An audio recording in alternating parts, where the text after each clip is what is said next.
Breathing, yeah, important, right? Am I being controlled by my breath, or am I controlling my breathing? Two very, very different things. If you think about it, probably 90% of the time we're never even thinking about our breathing. The only time we think about our breathing is when it's kind of taken away from us. If we have, a bad illness like a flu or a cough, or something's wrong, or if we manage to do some serious damage to our lungs, we realize the value and the importance of when we breathe and how we breathe. Luckily, our unconscious mind modulates and controls our breathing, so it means the thinking, analytical part of our brain can be doing things that we perceive as more important. But when it comes to something that is steeped with fear, or maybe just some sort of negative anticipation towards, focusing on our breathing and learning that we can be in control of our breath is highly important. And it's a massive, massive part of the pre-shot routine, which I spoke about on my previous blog, and it's the first step really. Can I be in control of my breathing, and is it important for me, and why should I do it? The answer is, of course, you can be in control of your breathing. We can consciously and mindfully breathe.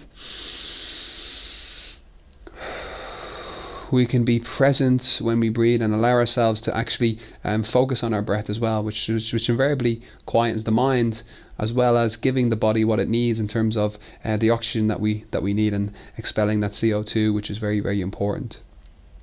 When people are pushed into the deep end of public speaking, sometimes the feelings come, and the orientation response fires, the fight or flight response.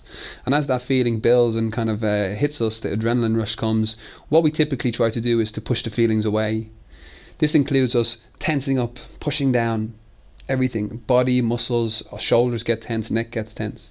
And what we're trying to do, including stopping breathing, is to allow ourselves to suppress the feelings, to push them down. And unfortunately, it's a David and Goliath type story. The feelings are too powerful, the emotions are too big, so they tend to come out.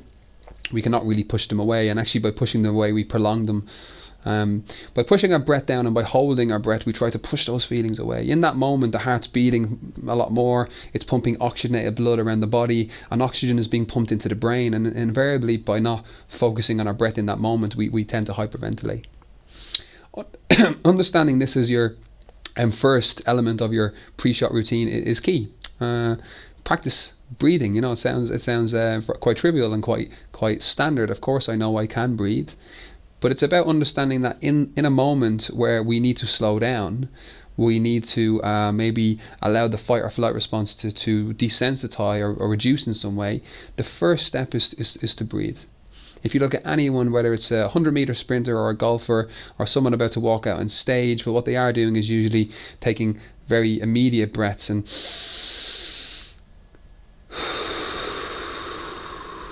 usually following the technique of breathing in for 4 through your nose, pushing that breath down into your stomach, feeling your stomach inflating,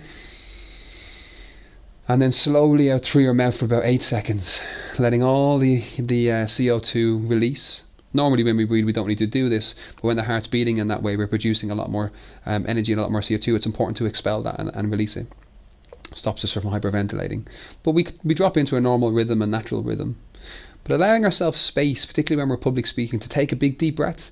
It seems kind of uncool to stop and take a deep breath, or to stop and segue in a moment. And many people say they can't do it, or how can I even pause? That would be impossible, people will see. Whereas I see people do it all the time. They ask the question, and when they get asked that key question, they kind of say, oh, that's an interesting question. Well, let me think about it. That's a good one. You asked me a good one there. Yeah, and here's the answer. I got it for you. And they just give themselves that moment to take that big deep breath. We can add those segues, those pauses, to allow ourselves a moment to catch our breath, to catch a thought, to really think about what we're going to say as well, and move forward in that way, being present and being in the moment. Focusing on our breathing is such a key part of public speaking that's why it's at the start. That's why I'm talking about it now. It's one thing that we can all do. It's a bit of a given, but it's something that we ignore and we don't do.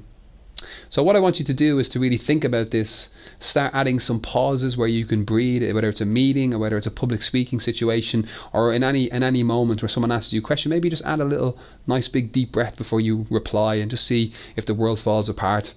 and see if people think you have two heads, or they're scared of you and they run out of the room screaming. Or else just see if you allowed yourself to have what is a basic human need, to take a nice big deep breath and stop.